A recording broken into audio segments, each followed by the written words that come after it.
Hating now, hating now. I made it. I made it. See, bro. That's why I try to set it at 8:05 in case I have to buy a couple extra minutes. Right. You see what I'm saying? Uh-huh. You're not really listening to me right now, though, bro. You're not buying it either, man. That's crazy. What up, Thomas? Typhoon Jenkins? Jason Shanna? Hey, What up, what bro? is that playing in the background? What? Oh, never mind. My YouTube was playing. You didn't hear that? No. Don't ask me what just happened. What you got? Shanna, what's up? What would Lou do? Jason, my main man, Typhoon Jenkins in the building. Right, Typhoon Jenkins. I love it. I love it. Thomas, what's up, man? Thomas not yelling. What up, Thomas? What up, Nikolai? At least he's not yelling at Typhoon. Right. BTG, what's up, my brother? What up, BTG? Jason, my buddy, is here. Hi, guy. Armchair. What up, Armchair? Nikolai, Mr. Dixon, what's going on, my brother? Hey, I Mr. got Dixon. He What up, Catman? Now I hope our guest don't see this. I hope he do see this so that he'll know what's going on if it happens during the regular time, but I'll explain it to him later.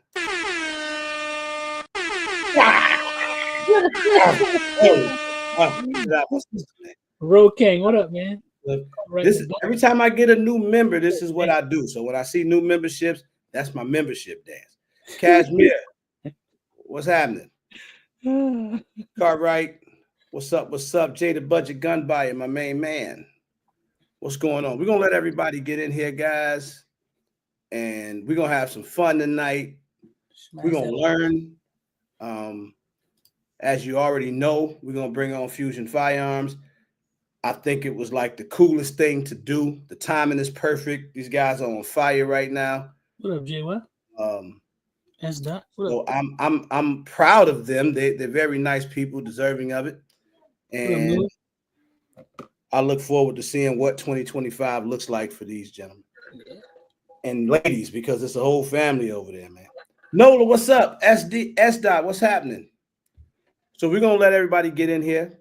So while people come in, I'll get the bills paid, right? Yeah.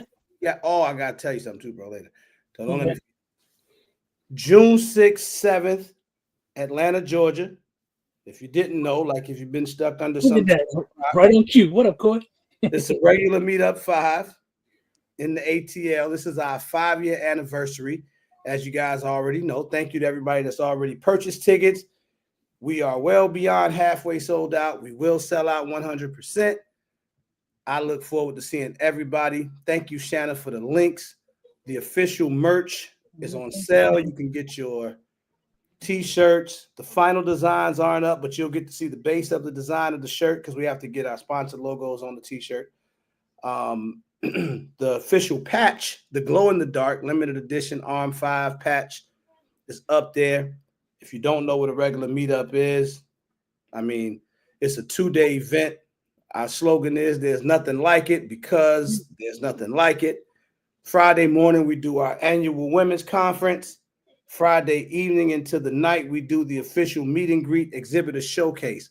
Saturday morning is the official range day.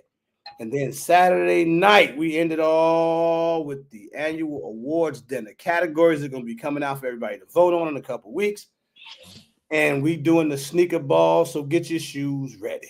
Snap at you. What up? What up, get your tickets and your shoes ready. We also, shout out to Noir Armory. We are doing Stop the Bleed classes this year. We have a veteran tribute. The plan is to bring out the 360 photo booth, so be ready. All right, be ready to like get your swerve on. You see that in 2025? Yeah, you can. You know, I see questions. I see questions in the already. You know, y'all can ask these questions, right? Hey man, can we wait to Fusion get in here at least? I just I'm just gonna make up an answer, so I would rather you not ask me. Right. Jay Weather, I saw you in here, man. What's up, brother? We just letting a few more people get in. What else was I gonna say? So on top of this, bro, on top of us bringing Fusion in tonight, we did something similar. What, 2 years ago? Mm-hmm. We had another company that came on. Yeah, it was about 2 years ago. Right? We did a Q&A. Mm-hmm. So it's so I'm gonna tell you why it's so deja vu-ish to me. But I'm gonna tell you what's different. These guys are already on fire. Demetrius, what up? Right, yeah. Like they're on fire now. He's gonna learn tonight that we're gonna actually make that fire even hotter as long as this conversation goes well, because we'll see. I don't want to keep telling them. Now, and this is the thing. This is what makes it cool. We bringing the man on. Right. And I'll let him tell who he is, his experience, because we have a ton of conversations on here, from everything to 2011s, price points, quality.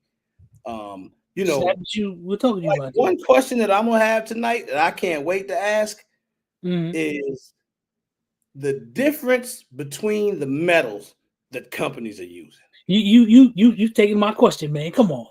That is like my question. Now, right. I don't know. Now listen, hold on. Where's my? Do they got that special unicorn metal? you know I gotta ask, man. You know I have to ask that question. So, but this is the thing. So I don't remember because I had a long conversation with Mr. Serva before. Hello, Maurice. And I don't know if I asked him that question when we were speaking in person, but I know that's a question that always bugs me. So that's gonna be. I'll make sure don't let me forget that one. No, I won't. Right. So in about 2 minutes, we're gonna bring Fusion on. So if y'all don't mind, please smash the like button. I'm sure everybody will be getting in here as we get going. But let's do it. Roadblock, what's up? Anybody I didn't get a chance to speak to? What it do? Maurice Evans, what's going on, my brother? Is there anybody in here as of now, at this moment, that's listening, whether you're commenting or not? Is there anybody here now that owns a Fusion firearm gun? XP Pro specifically. What up, Fat God? What up, Steve? Anybody in here that owns one right now? Fat God, what it do, man? Oh, we're gonna have some great questions. What we also gonna do tonight, y'all, is we're gonna post the link, because I'm sure we're gonna get to quite a few people in here. We'll get over 100 people. So we're gonna miss questions. I know I am, because my bulbs do not work the way that they used to. So I'm gonna miss questions, CJ. For sure. All right, that's that. You're in the right place tonight. You find out about it. Okay, good. I know a couple people. They probably just ain't made it in yet. That already own one. I got one on order. I'm waiting on one. Waiting on mine to be shipped. Good. That's what I like to hear. So, I'm not gonna even hold it up, because I'm gonna be done gave away everything before we even bring my buddy on here. H Manning, what's up, man? Yeah, what up, man? Patriot in the building. What's going on, man? Yep, Roadblock. Layaway. Yeah, that's like 5 right there. That's already good. We just 5 out of 61 people. We got 5 people that either got one or got one on order. That's pretty good. That's pretty good, if you ask me. Almost 10%. But anyway, let's get to it. Everybody will make their way in here, because we're gonna ask a lot of questions tonight, and I don't want time to get away from us. So, with no further ado, let's go. And he made it on time. Yes, he did. I like to give guests hard times, because they don't usually be late. I just make it seem like they late, but I didn't even do Mr. Serva like that. I didn't want to make it on his first visit here. Biggs, what up? What up, Biggs? Boom. Hi, Mr. Bob Serva, what's going on, brother? Hey, how you doing? Doing good. Been at the shop all day, so I've been here since about 6:30 this morning. We just keep chunking it out. Look at that. So first of all, thank you for stopping by. Sure. Well, I appreciate you stopping over at the SHOT Show and shaking hands and, telling us a little bit about you and, Yes. what you guys do. And you were real interested in our products and our family and our business. So, likewise, we're glad we were invited. Absolutely, man. And I kind of told the story about how you and I had an awesome powwow on our way back to Florida. Yeah. It was unplanned, but we got to talk for a long time. And I learned a lot from this gentleman, but I want him to bring some of his knowledge here tonight. So what I would love to do is ask you, well, first of all, can you tell us who you are and a little bit about yourself before we get the party started? Sure. Bob Serva, Fusion Firearms. I've been in the industry for a long time. I'm rolling on 62 this year, and I started. I got my first FFL, I think, when I was 21, right at 21, and how did I get into gunsmithing? A lot of people ask me that. It's kind of a crazy thing. Most people, I always had a passion for it. The way I grew up, I grew up in northern New Jersey. I see you got New York Yankees on. You from New York? I am. Oh, you know what I'm going to do? He is from New York. I don't like to bring it up, but he is. Here's the thing, though. Can everybody in the chat please drop your city? Let us know where you're from. So that'll give you an idea of where people are all over the place. But go ahead, Bob. Okay. And whereabouts in New York? Where are you from? I'm from Queens. I grew up 15 minutes away from Shea Stadium. Okay. Yeah. I used to go to Shea Stadium when I was a kid, man. When I played ball and the fire department would bring us in there, for a day. And it was my dad grew up in the Bronx. So shared some common areas. And I grew up in northern New Jersey. And everybody thinks that's like Beirut, but it's not, It's what part of New Jersey, man? I got a lot of family in New Jersey. Really? Yeah. Northern Sussex County, Hamburg. It's a little tiny town. And when I was there, there was nothing there. Hardware store, one gas station, a little pharmacy. It's all grown up now because of all the, the city creeped out. New York City, it's all bedroom communities now of New York City. My family's in New Brunswick, Somerset. Yeah. And, it was Mile Square, and my uncle owned a dairy farm, about 120 head of cattle and about 900 acres that we farmed. And I used to help him on the farm, and I hunted, I shot, I blasted things all over the place. I started reloading when I was about 10, 11 years old, my dad.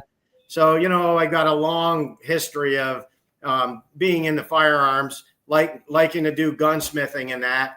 And, this is something if you ever watch my YouTube video on some of my background history, when I was in high school, it was like many younger people, you don't know what the hell you want to do. You start freaking out. What am I going to do? I don't know what I'm going to do in my life. And I had a really good shop teacher, Mr. Kish. He's still alive, Shout out to Mr. Kish.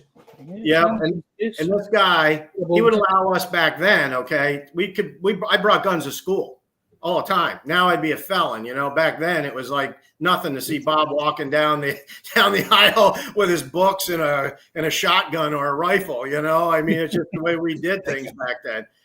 Today people would freak out, and so Mr. Kish, he would actually build muzzle loaders from scratch. He'd buy the barrel blanks, of course, and things like that. But he'd actually cut trees down, cherry trees, and hand hewn the stocks and all this stuff, dry the wood.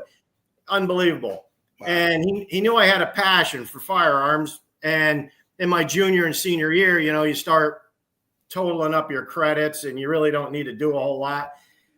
So I had a lot of extra classes, free time, free classes. So he's like, I asked him, I said, can I come in here and work with you on the guns? And he told me, yeah, I'll let you come in here. He goes, but I'm going to tell you right now, you're going to do it exactly the way I tell you, or you're out. That's it, And Kish, he was a little short Italian dude, and you did not want to you didn't want to piss him off. I mean, I seen him back then. You could hit kids, and I seen him like knock kids out. It had to be the good old days, Bob. Right. The good old days where you didn't get away with crap. You know, you weren't worried about your mother. You were worried about Mr. Kish. You know. So anyway, you know, I cut my teeth on doing some projects there with him. A couple of guns, mostly, you know, a muzzleloader and a rifle. And I sporterized. But then, you know, I wanted to be a gunsmith, and I asked all the gunsmiths in the area, you know, what would you do different if you were going to, you know, become a professional gunsmith? And everybody had different things, but almost all of them had the same common denominator, if you want to call it. They all said, you know, I go to school for engineering and metallurgy and machining because that's kind of where we lack, you know, our knowledge. We can replace parts and we can kind of fix this or jerry rig that, but we really don't know how to get into the real nuts and bolts. Like, okay, I got an old shotgun. I have to make a firing pin. What type of, like what you just said, what type of steel do you use? Yeah. And most gunsmiths you go to, and they'll just be like, well, I don't know, whatever Glock uses, you know, I'm just buying a part. They don't know how to make it. They don't know how to develop it from the bones up. Don't panic, Bob. I just got another membership. Hey, yep. All right. Thank you, Boosted. I appreciate you, my brother. That was dirty. I know he started laughing because he knew I had to do that. But go ahead, man. We all good. So, you know, so anyway, you know, I went to a Penn State school. It was only a 2-year school, and I took tooling technology. After that, long story short, I went to upstate New York, up by Binghamton area. I worked for IBM as a tool maker. I took a journeyman apprenticeship course there. I got my journeyman's papers in tool making, machining, you know, and through all that, I've taken, you know, physics and heat and light and metallurgy and you name it. I've taken it. Okay. That type of stuff. And I was very interested in just the bones of everything at that time. And, you know, it really paid off for my future. You know, actually, I am, you know, I'm thankful that I was blessed enough to be able to understand at least somewhat what direction I wanted to go in my life, that I wasn't just ricocheting through the aisles at some school, taking another business course, wondering what the hell I'm going to do, you know? Yeah. So I kind of had a direction even back then. And I had a, you know, supported father. He was tough. He's still alive. You know, he's tough as nails, but, you know, he basically gave me an ultimatum. He's like, man, yeah, this is a crazy story. You guys laugh about this. My 18th birthday, you know, me and my dad, we used to hang out in the garage all the time, you know. So I hope I'm not boring anybody, but I like these type of stories. Yeah. Go for it, man. But anyway, my 18th birthday comes around. I figure, you know, he calls me down to the garage. I'm like, oh, he must have a present for me or something, you know. I walk in there and he goes, hey, birthday today, huh? I said, yeah. I'm sitting there. I'm like, well, what's he got for me? You know, he goes, you got some decisions to make. And I'm like, what? He goes, you can either get out. He goes, he goes, you can stay here and you're going to give me 30% of your pay.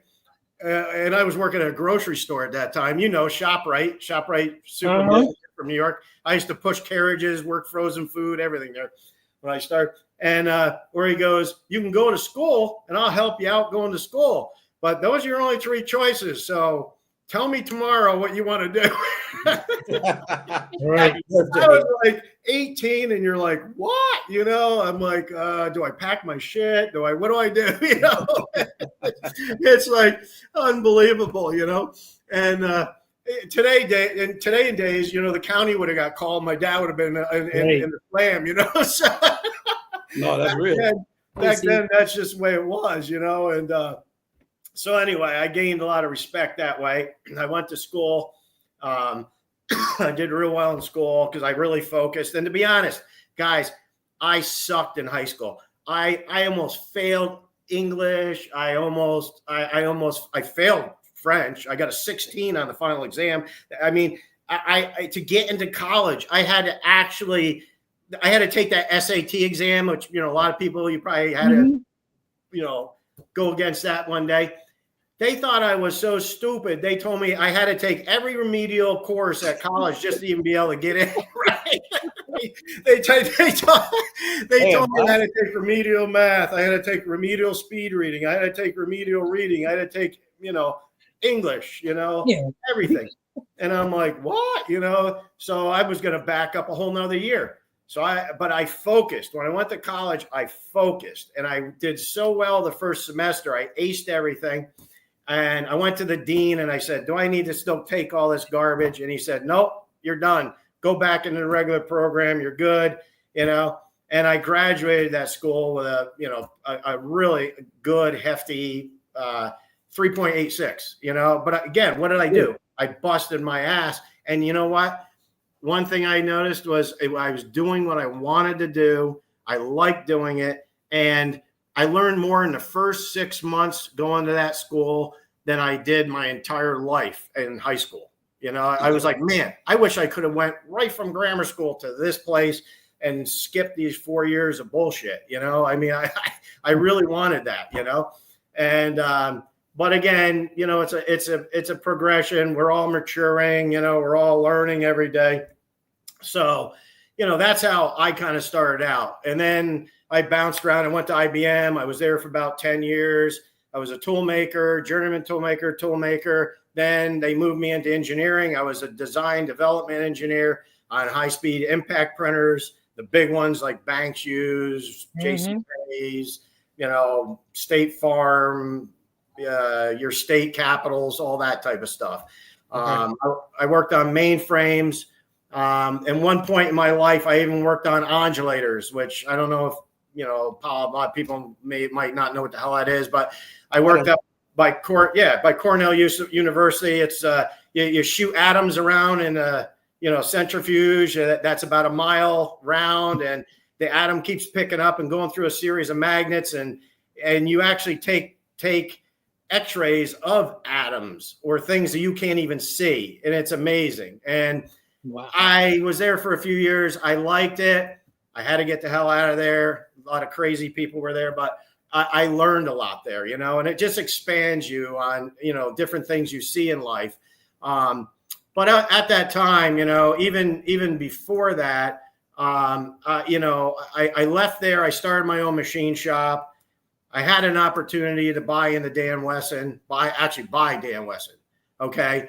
Actually, we're kind of repeating history a little bit. As everybody knows, you know, the economy, you know, in Florida is pretty darn good, but in the overall picture, when you look at the country's debt and everything, the economy is pretty shaky right now. Banks are pretty shaky. A lot of stuff is in, you know, not the greatest shape right now. It's running all on debt, a lot of it. So, you know, back then was the 2008, 2009 financial crisis where everything crashed. Everything crashed, right? Mm-hmm. Yep. Well, here I am, Bob Serva, 31 years old, own a little machine shop. And, you know, I heard, the only reason I heard Dan Wesson was up for sale was I had a gun shop and a machine shop. One of the people who he was the marketing director for Dan Wesson. His brother lived in Vestal, New York, and would go, his other brother would come down and go fishing with him. That was the director. He knew I loved to work on revolvers and Dan Wessons and that. So what I would do is I would do a lot of custom work. He'd come down, drop off custom work, custom pistols. I'd work on all that for him. And then, you know, off he'd go, you know, and we'd send him back with him. But through all that, you know, I kind of got the wind that things were in trouble due to the banking things. And, you know, it was probably one of the biggest ballsy thing I did at 33 years old. I walked into a bank, told a banker I needed this much money. I wrote a proposal to the FDIC, and I bought Dan Wesson out of bankruptcy. And then I went and bought Wildy out of bankruptcy, which the King of Jordan owns Wildy now. That's a whole nother story. We'll do that another time. It's too far off track. You got a serious story there, Bob. Yeah. So you bought Dan Wesson out of bankruptcy. Mm-hmm. Yeah. And then what happened from there? Well, from there, we grew Dan Wesson. Dan Wesson did before me. Everybody thinks I was the only one that ever did a 1911 in Dan Wesson. I'm the only one that really brought it to fruition where we could get it out and actually start producing it and selling it. They did have one very simple model on the books before I got there. Okay. But when we bought Dan Wesson, it was in shambles. I mean, it was an old place, up in Massachusetts, and the roof was leaking, and there's barrels, 55-gallon barrels of parts with half full of water, and I had to buy it as is. I didn't know if all the blueprints were there. I didn't know. But Will Moore, who he passed away here a few years ago, he was the owner of Wildy. He also knew contacts at Dan Wesson, and he was a very good man for development, and really understood firearms. So he helped me a lot also in my lifetime. I mean, no person does it themselves. When you every little piece as you grow, is a little piece of everybody else around you. Just like when you and me were talking in the airport. Well, there's things that will touch my heart from that I'll carry for the rest of my life again. I mean, just being able to talk to you, and I just met you a day before, or 2 days before that. So, it's all those people, Dan, from Dan Wesson that I met, Will Moore, Wildy Moore, if everybody knows what a Wildy is, go watch the old Charles Bronson movies with the 475 Wildy, that big cannon that he's shooting. He's kind of like a vigilante. Yeah. I mean, New York City, I think that it was portrayed in New York City and Philly based, I think. So, yeah. So that, those people. And then even from that, there was Jim Cirillo, New York City police officer. He's passed away too, but he was like on the Serpico squad way back. If you ever watched the movie Serpico. Yeah, I know about Serpico. Yeah. And he hated Serpico. Okay. Hated the guy, but because he knew him, and he said he really wasn't what the TVs portrayed him. But Jim had, seven shootings in New York City, and really a lot of rubber to the road. Plus Jim had friends at Smith & Wesson. So we did collaborated projects with me and Fusion and Smith & Wesson to bring their 1911 out, and also to actually build a series of revolvers with Smith & Wesson frames and the Dan Wesson barrel assemblies, all those type of things we did. So, it's been a progression of, and it's not just meeting people, buying something, going out and shooting. It's like taking ideas from people and bringing it, take a block of steel and make that butterfly out of it, And I mean, it takes a lot of knowledge, and it takes a lot of input to make that happen. And, like I talked to you at the SHOT Show, it's so important, these conversations and the feedback from people like yourself and the people that are watching tonight and listening tonight. People will, especially influencers like us, like you guys and us, we're small enough where, when you guys put something up, we'll share it on our Instagram and our Facebook stories and do that type, collaborate, where a lot of the bigger companies, they won't do any of that, other than getting you to do something. They don't really, I'm not saying they don't know you exist, but you know what I'm talking about. They don't really go out of their way to try to pull you into their crowd to try to help grow your channel also. Absolutely. So, we understand that you guys are trying to help us too as a community. And that's really great. And again, we went back to our family, your family's into this, my family's into this. When people call here, you're going to talk to me, you're going to talk to my wife, you're going to talk to Tyler, Mary, my best friend, my wife's best friend, out on the benches. Our gunsmiths most of the guys are my friends from, my wife's girlfriends, husbands that retired are working here, all that type of stuff. So we're a tight knit group, and it makes it really special because, I think everybody's probably worked in environments that, it's an uncomfortable environment, or environment that's not healthy, where, you know, when you look around the room and you're in the staff meeting and you look down the row and you're like, jeepers creepers, those idiots down there aren't rowing the boat in the same direction as the rest of us, you know. Well, we don't have that problem, you know, and when we do, we take it out back, yell it out, come back and go to work, you know. Yeah. And you know, you still love each other the next day, you know, but we're very down to earth here. We're very honest. I mean, we just tell people the way it is. You know, some people don't like that. Some people like the beat around the bush type thing. I'm not that type of guy, you know. Yeah, I mean, I get kind of right to it, and you know, if the shit stinks, I'm going to tell you. You know, it's just the way I've always been. I like that. Yeah. Hey, listen, everybody, please smash the like button, man. This is a great conversation, man. We a half hour in, and I've already gotten a ton of information here. I'm telling you, this guy is a wealth of information. I mean, I learned from him in a short conversation. When you look at the industry, okay, and I'm not trying to boast about myself or anything. I just been here a long time in this industry. I've worked with a lot of these bigger companies. You know, Fusion, even though we're small, many of the other companies that build 1911 products, 2011 products at the SHOT Show, we build parts for a lot of those guys, OEM. You know, so there's a little fusion in a lot of stuff that's out there, you know. Yeah. And, you know, we you know, some people it's real fun to work with, groups, other ones it's just pretty much straight business. That's all it is, you know. Some you get to collaborate with, some, you know, eventually you end up even making projects together, just like what Fusion and Ermox are doing today, you know. And this will be a crazy story about us with Ermox. You know, the people at Ermox, like I said, I've been in the industry a long time. If you look at most companies, and they'll say, oh, Remington's the oldest company. Yeah, might be. Maybe. It's had 18 different owners since, you know. Same with Colt, and same with all these other guys. Same with Smith & Wesson. They've changed their name and changed ownership and changed corporate name and identity and all that stuff. I don't know how many times. But, and again, that's fine. That's part of business. That's what they want to do. That's fine. But what I'm trying to say is, if you want to look at core people that have been in the industry, okay,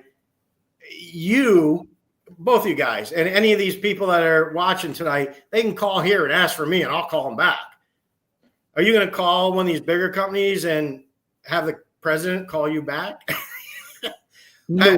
Even you, as an influencer, you guys, have you been able to like email Smith & Wesson and say, hey, can I talk to the president? Hell no. Or I'm just using them as an example.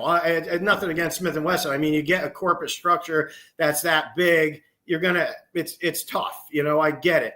But again, you know, you're lucky you can even get somebody that will converse with you about the product other than, yes, it's shipped, see you later. You know, I mean, so right. And I enjoy that. You know, I enjoy working with the customers, talking with them, going to the shoots, watching them shoot the pistols and that, seeing all the different, because the way I shoot, the way you shoot might be different.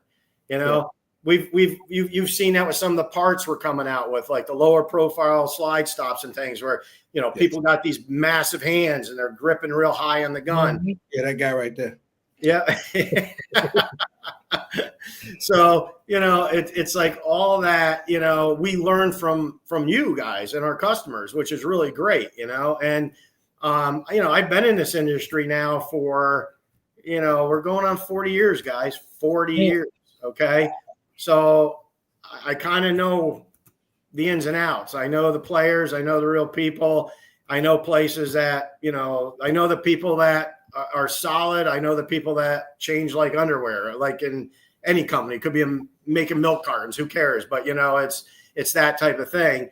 And, you know, even though we're a small business, you know, we're pretty solid with the family we have, the people we have, and, you know, the way we want to represent ourselves going into the marketplace. You know, we're not trying to be a Smith & Wesson or a Kimber or somebody like that. That's not who we want to be.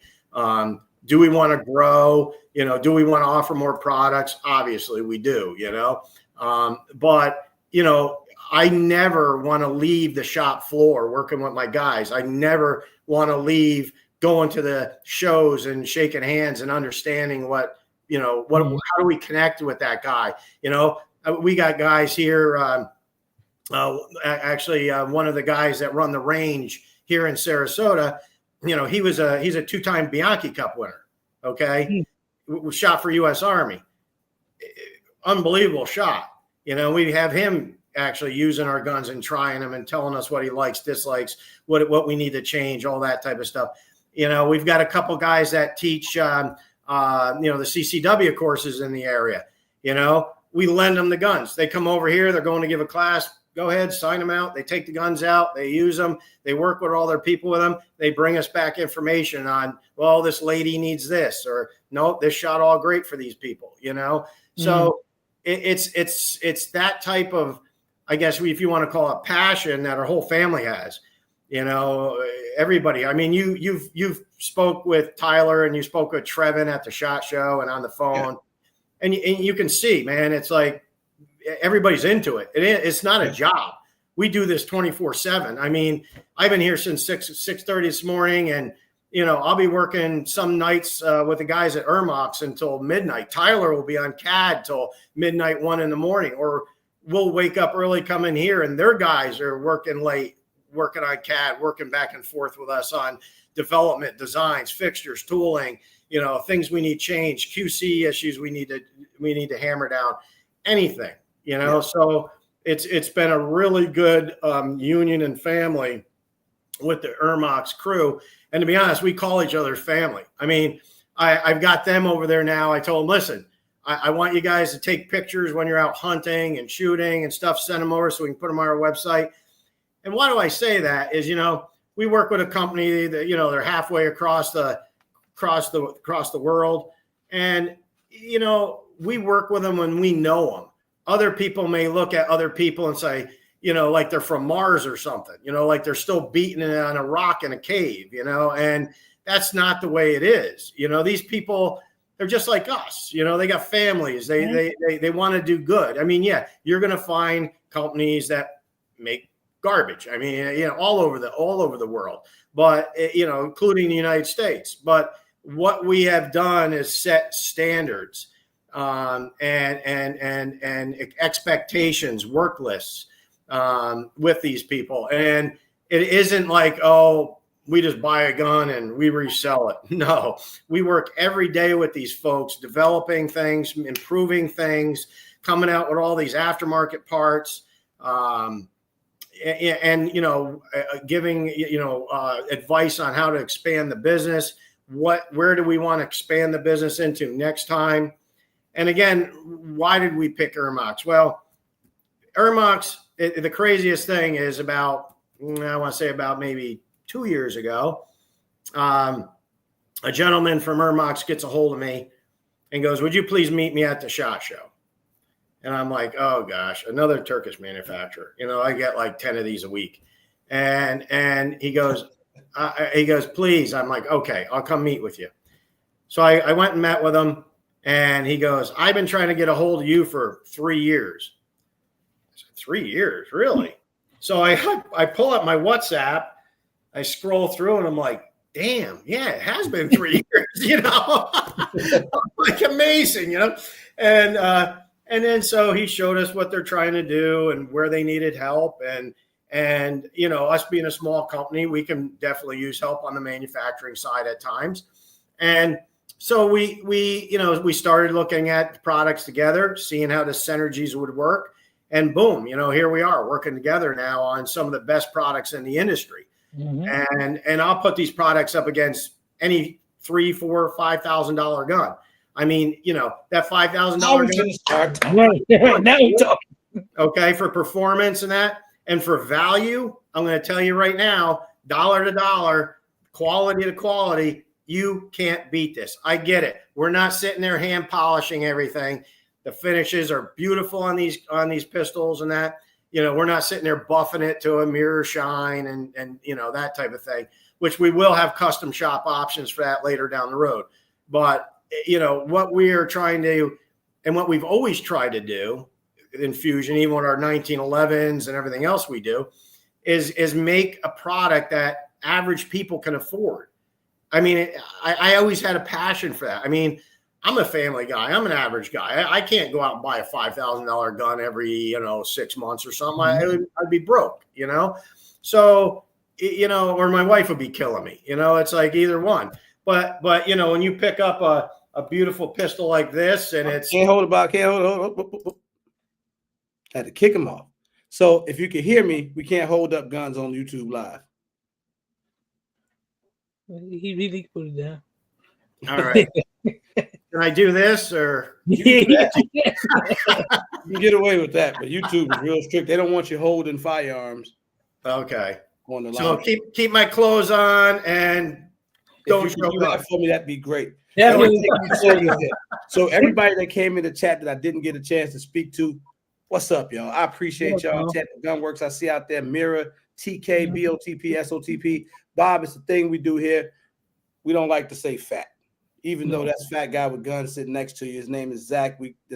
Zach. Just to introduce you. Zach. Good to meet you, bro.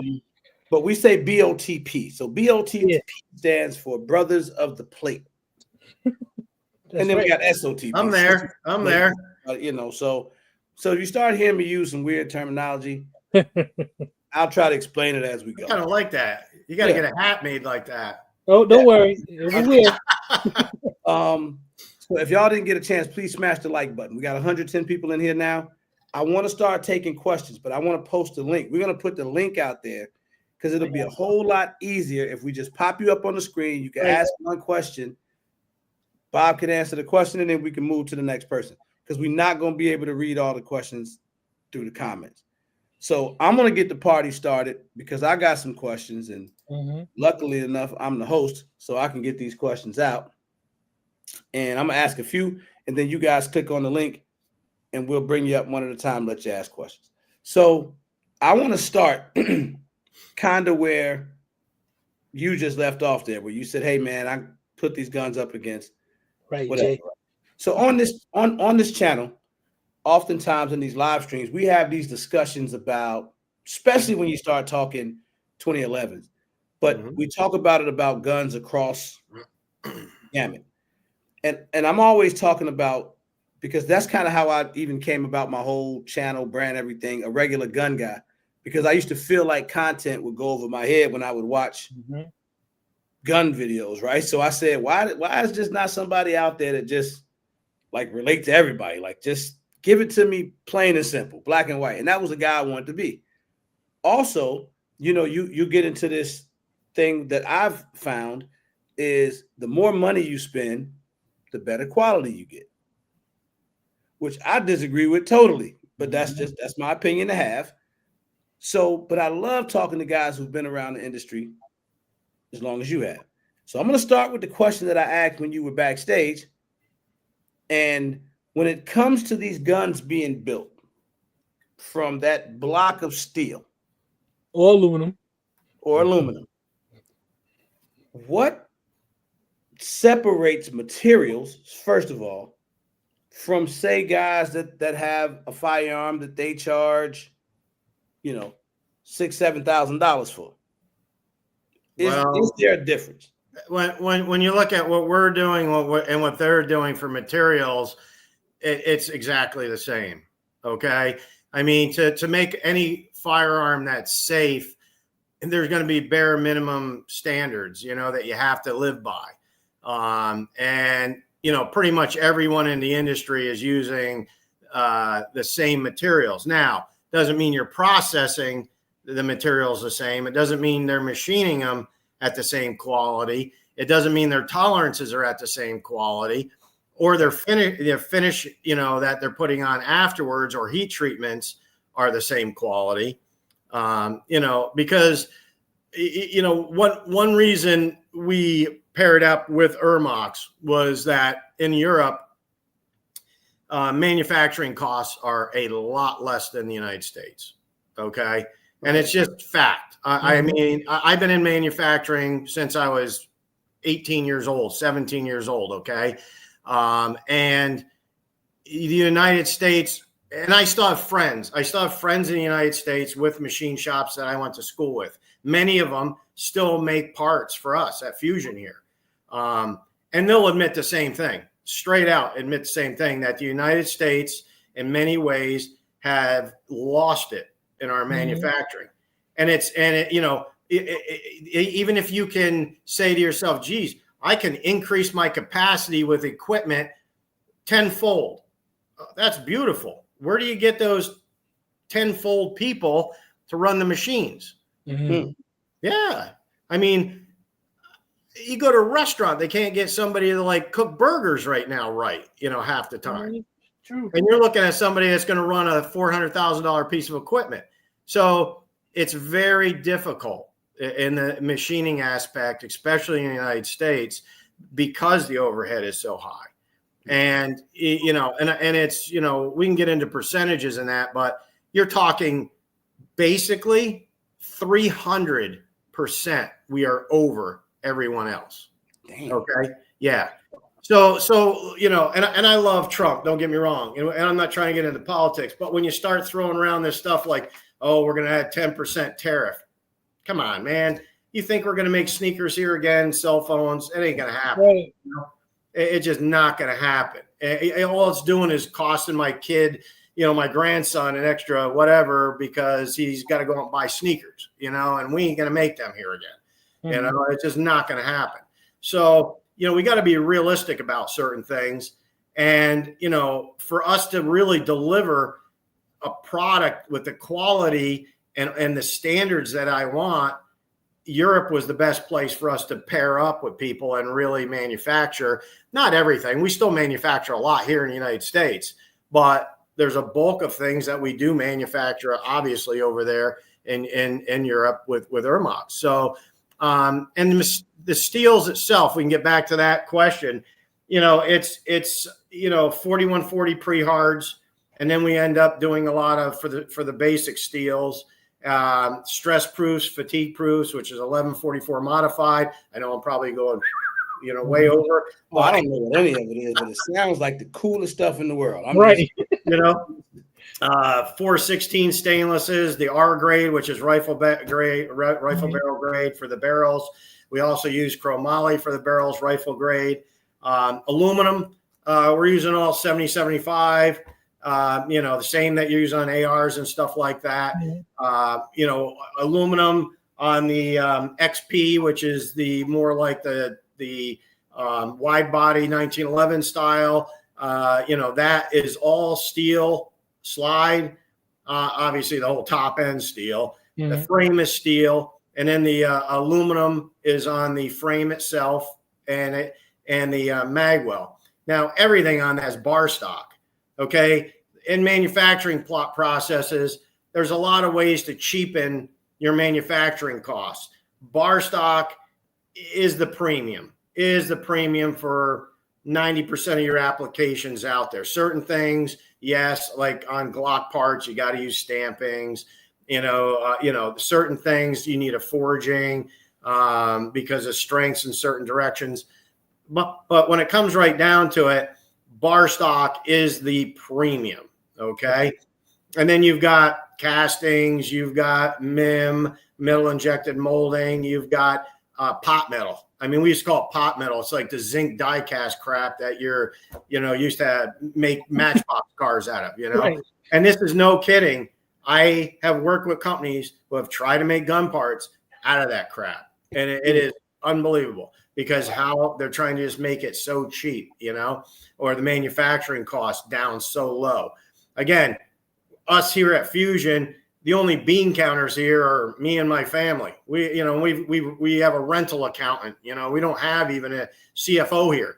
People are going to be like, really? No, I don't want somebody coming down and tell me, I can't use this process because it costs an extra $10. No, I'd rather charge the extra $10 and have the process into the firearm that makes it better. And I know it's better for my consumer and better for my customer, better for me than cheapen it to $10. So, this isn't, Hoover vacuum cleaner where we're making 10 billion of them a year. And I'm trying to save 3 cents, and I've seen companies do that. I mean, you guys probably have seen companies that do that, not just on firearms, but car parts and all types of things, you know. Yeah. You know, you go in and geez, they used to have these beautiful wood grips on there, and now they got something that looks like cardboard, you know, or you know, why are polymer stocks on rifles so popular now? Because it's cheap.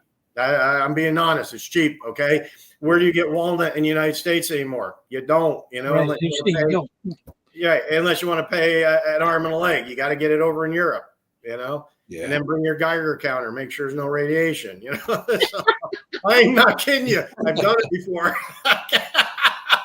I'm going to bring a gentleman on. Weird places. So. I'm sure he's got a good question for you, so we'll bring him on here. Jay Webb, where is he at? Right there. Oh, you know what? I got to change the layout. Oh, okay. There we go. Hey, what up, Jake? You muted. Guys, I know that guy. you do know me. Yeah. Hey, thank you for letting me join. It's my first time joining it live. And what's up to everybody watching? Bob, I have a couple questions. I actually wrote them down. I'm actually at a conference in a hotel, so my home doesn't look this trash.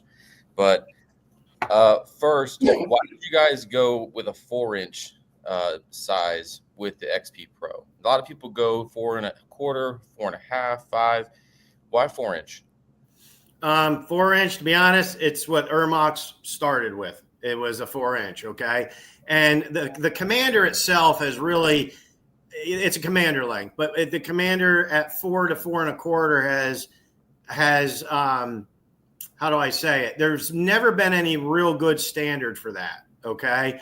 Even through, like, one of the guys that used to work for me back in the Dan Wesson days worked at Colt, and he worked in sales and he worked in engineering. So I had a lot of privy to a lot of things that how they were made, you know, because I had questions myself back then. I'd be like, okay, why did they come up doing it this way? Why did they do this? And, you know, some of it, there was no real random reason other than that was the flavor of the month, and it stuck and people kept going forward with it.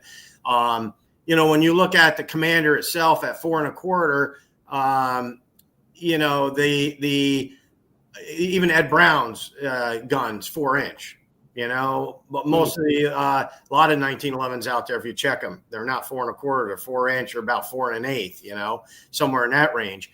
But also performance, you know, there is some performance factors there. And, you know, we're actually right now, obviously from feed that you've seen all over the internet, that we're exploring other sizes, comp models, comp barrels, all these things. And one thing we have seen with the 4-inch is it just runs fast. And especially for today's shooting environment where everybody's hitting steel, you know, everybody wants speed, and everybody wants something that, you know, gets in and out of the holster quick. The 4 inches just really worked well for us, especially with the tri-top and that's on the XP Pro. You know, it just seems to really fit most people very nicely. So, you know, there's no real technical reason other than that's where we started, and it seemed again to catch, and people really liked it. Performance was great, speed was great. You know, and from that base, you know, like I said, we're working off some other sizes coming up. So, okay, does that answer your question? Or that's great. That gives me insight into where everyone else is kind of maybe fudging the numbers a little bit, right? Because they're saying that ours is bigger, or it really isn't if you actually, you know, do the measuring, even though everyone doesn't want to be measuring barrels around there. Yeah. I'm curious, you mentioned the tri-top slide. How is it so smooth? I love mine, and people are just so curious. I know RGG, you mentioned it when you got a chance to look at it. How is it just so smooth out the box? Well, okay, we do a lot to this pistol. I mean, this is not just an assembled product, okay? You know, you're looking at the finishes. What we do is after the machining, you know, there's polishing and things that go on to take out the mill marks, all that type of thing. Then we go into the tenifer process, which tenifer is actually a heat treat process. I know some people get crazy because some people will call it a finish and stuff, but the reason a lot of times people refer to it as a finish is because it was the slang word for Glock's finish forever, okay? And everybody loved tenifer. They love tenifer because, you know, one thing you'll see all over the internet is like, what's the difference between a new Glock and an old Glock. Well, the old Glock had Tenifer and doesn't rust, you know, that type of thing.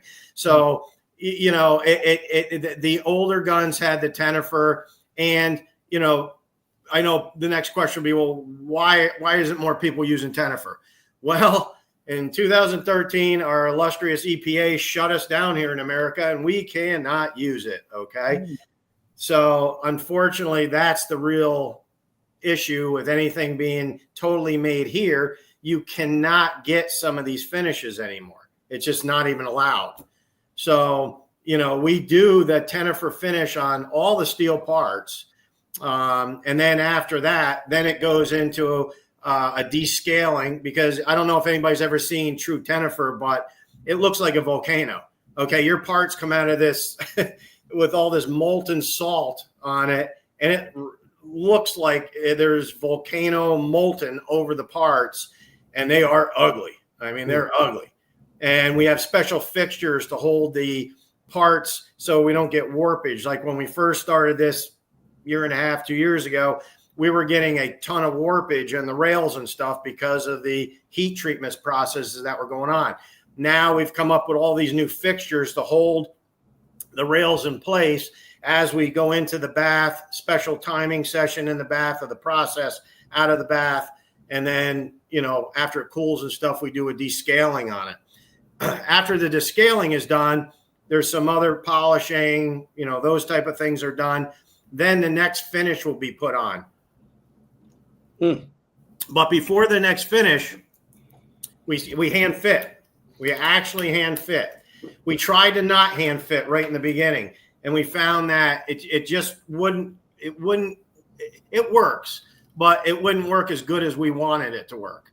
So now we actually measure rails on the frame and the slide, check all that, and then once they're hand fitted to the tolerances that we have, and there'll be a slight bit difference tolerances between the QPQ nitro carb, okay, which will be the black finish, or the hard chrome, because hard chrome builds up on the surface a lot more. The QPQ actually etches into the material at a depth of about 6-8 thousandths, you know, of a thousandth. So, and a lot of people are like, oh, Bob, what's a thousandths? You know, well, we deal with thousandths, we deal with tenths every day.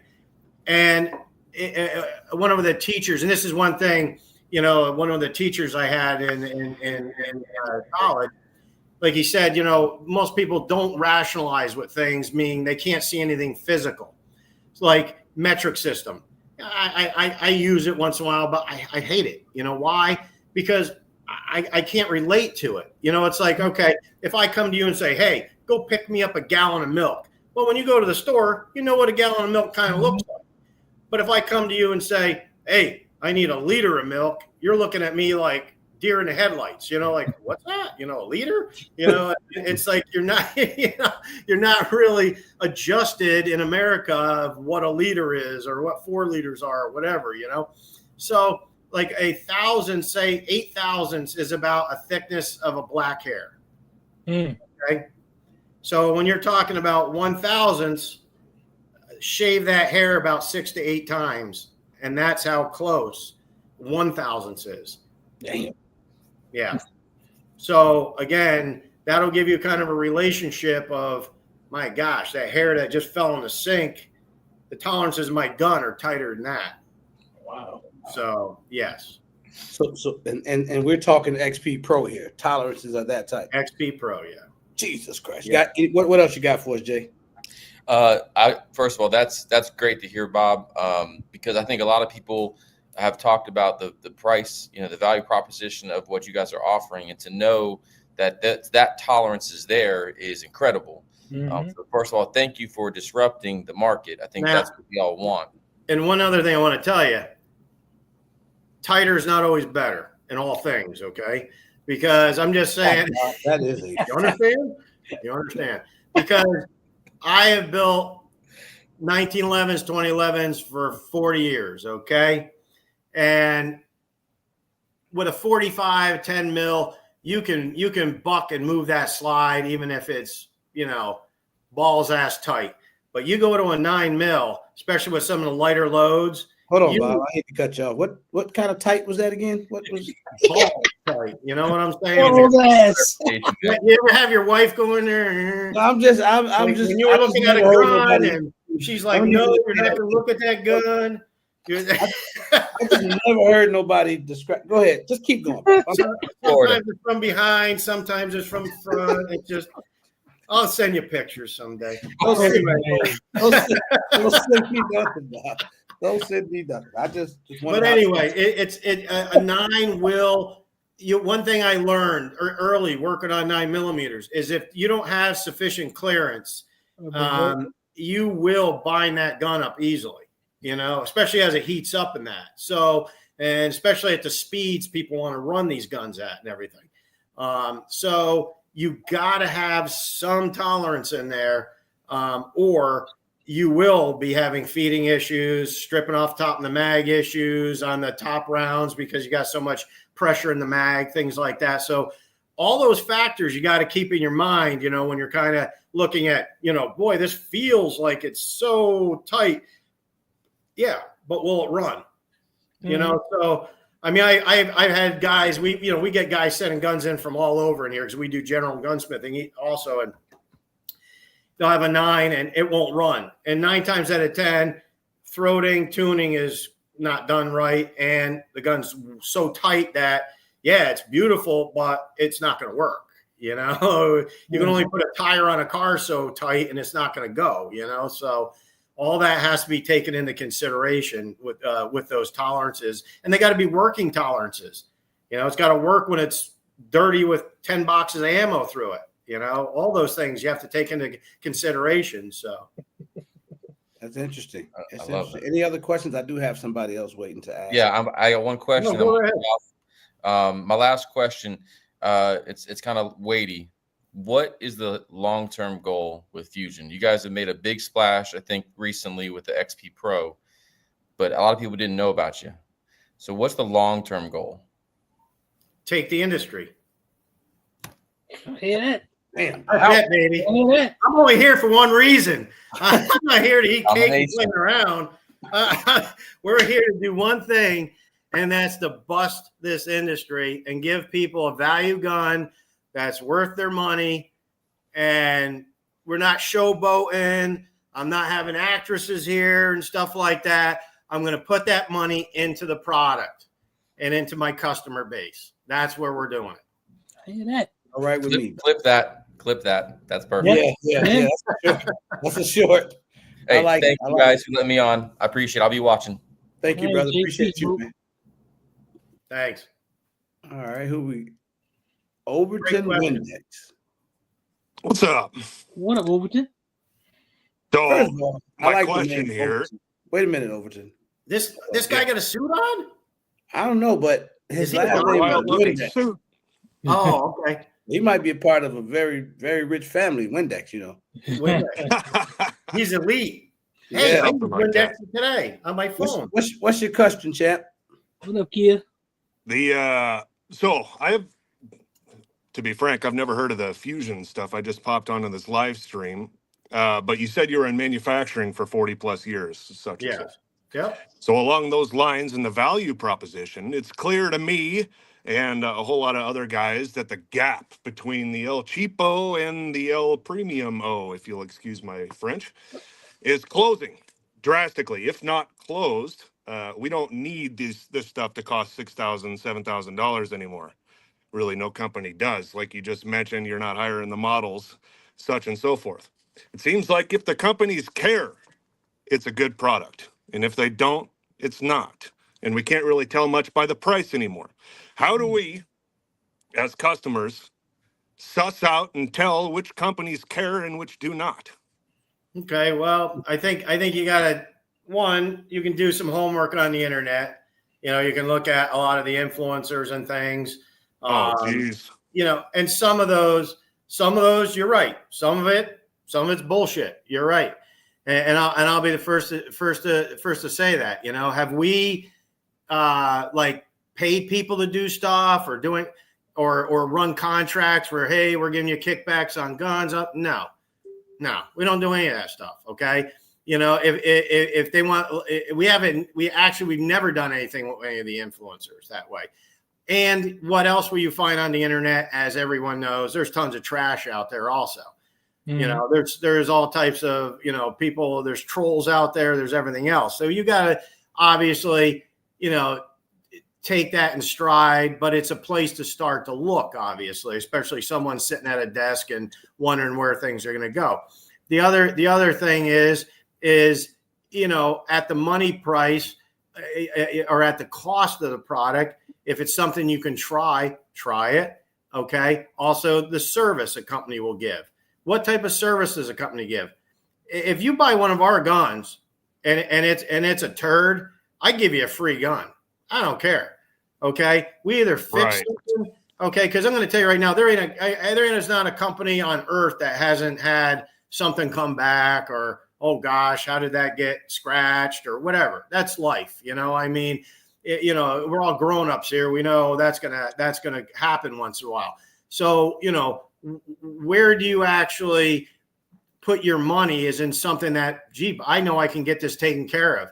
I know if I'm pissed, I can call and talk to Bob, and he's going to go down and talk to the boys and wonder why this gun's not done or something like that. You know, I mean, that I think is a huge thing in service, because in the United States right now, service for the most part, and I'm not talking gun companies in general, I'm talking everything from washing machines to refrigerators. It sucks right now. I mean, I've tried to, since COVID, there's been a real rash of bad service on automobiles and everything else that, you know, you go get your automobile fixed and they call you and it's $1,300 and you're wondering, okay, are they really telling me the truth or not?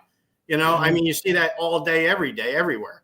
And so service is a big thing. I think the people who are in the company is a big thing. I think you knowing who's in the company is a big thing. Can you name a company that you know anybody on the board of directors at any of the gun companies? Can anybody? I'm a little bit of the exception here, but I get your point. If I can interrupt with that, as far as the service goes, and the problem with that is, for the consumer at least, is you say like, we'll send you a whole new gun or whatever, right? The problem with that is, so will PSA, right? Okay. Is there That's something good. on? And they got their service together. That's great. That's great. Sure, but they make shit. But is there something specific we should be looking Right for off on the the PSA. website? Well, it's hard because, you know, again, it's going to be speaking into nerding to the public. Yeah. What's a person can afford. I mean, you know, an average person, you know, can generally afford $1,000 pistol or firearm versus a $5,000 firearm. So again, you know, where is a person going to look? You know, if you can't afford that $5,000 firearm, obviously you got to look in the range that you can afford. Sure. Okay.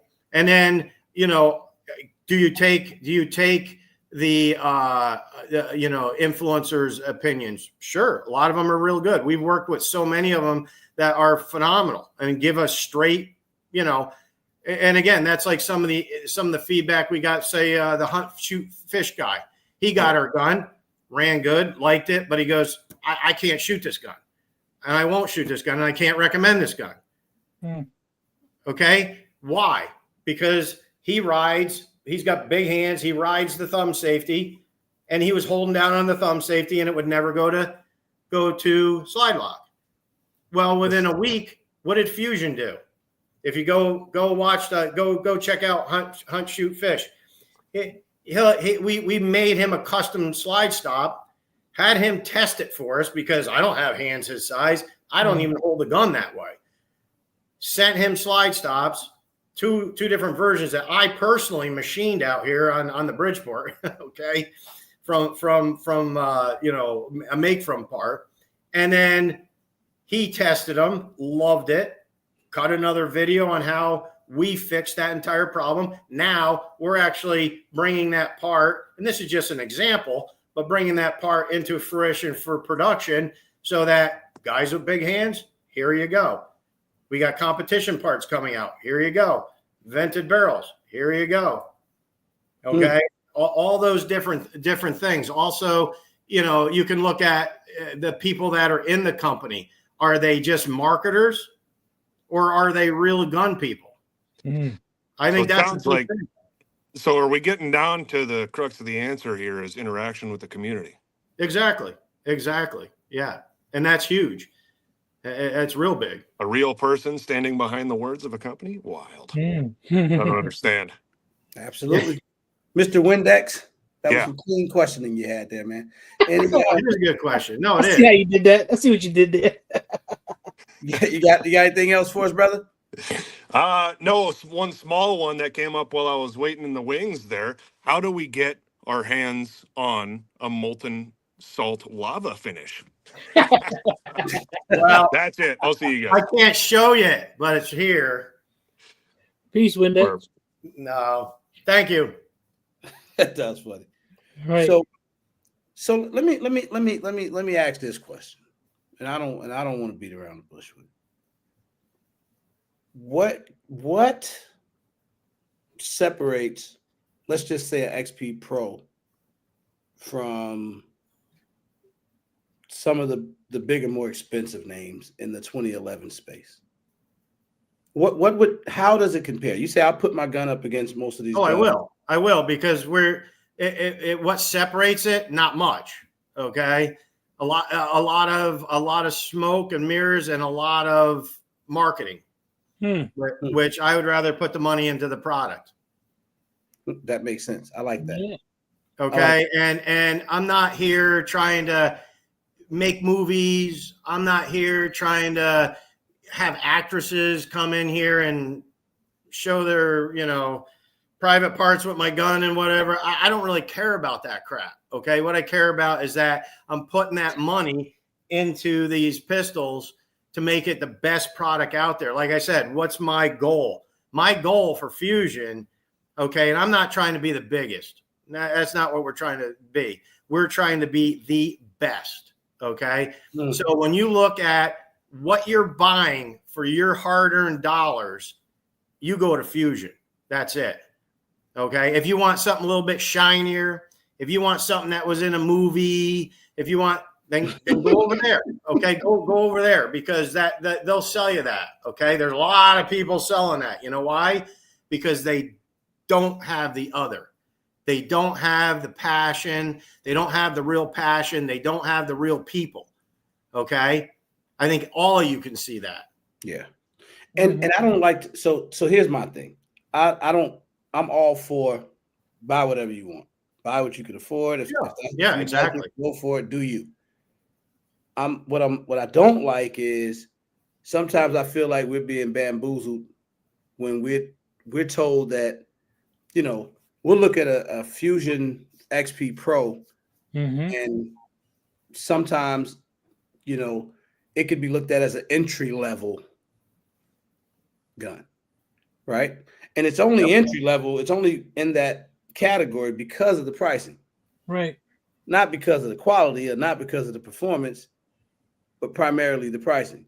So we've been programmed to believe that if I go, and I'm trying not to say any other gun company's name because I don't want to crap on nobody's gun, but if we go and we buy the $3,000 gun or the $5,000 gun, we're just told that we're getting something better. And some of these guns aren't even like full steel frame guns like the Fusion. Some of them don't perform as well, right? Some of them don't feel. I think I was surprised at how the gun felt. If you guys never had a chance to get one in your hands or whatever, I think you'd be shocked as well. I know I was. I was like, wait a minute, man, this thing feels really good. Like, I mean, it really did. I don't know what I was expecting, but it just felt really good to me. So I always ask that question, like, if that gun was made in the US, what do you think you'd have to charge for it? Oh, $3,500 to $4,000. Easy. And you wouldn't be getting everything. You wouldn't be getting Tennifer. I mean, right now, look at hard chrome plating, which we do some custom hard chrome plating here in the United States at some vendors that we work with, but it's very slim. Okay, again, EPA regulations, heavy metals, it's very tough in the United States anymore. That's why everybody's going to PVD, which the PVD is a good finish. Don't get me wrong, but it's 0.2 0.0002 thickness. Okay, it is less than an eggshell. It's that when I told you take that black hair and shave it 8 times. Okay, now shave that another 10 times. Wow. Okay. Yeah. So that's how thin it is. So again, when you were talking materials, all right, what does everybody use in the industry for their slides, frames? 4140, 4140 pre-hard, some 4150. It's pretty much the same exact material. Okay. And then it's the processing afterwards that you're going to be doing. Are you CNC machining? How are you processing the materials afterwards for heat treatments? So our pistol, even though it looks as an economical price, yes, we're giving you Tenefer. We're giving you full bar stock. We're giving you the same exact 4140 everybody else is using. We're giving you, the same match grade barrels, not that everybody else is using. We actually have I think, a better process. Okay.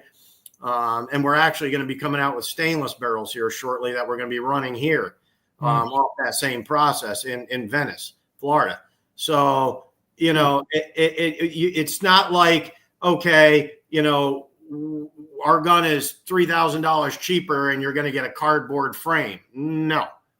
You're getting you take a $4,000 gun. What $4,000, what $5,000, what $7,000 gun that competes against me and Fusion and Ermox, okay? Who has Tenefer? You're right, nobody. Yeah, that's what I was going to say. Well, you're right.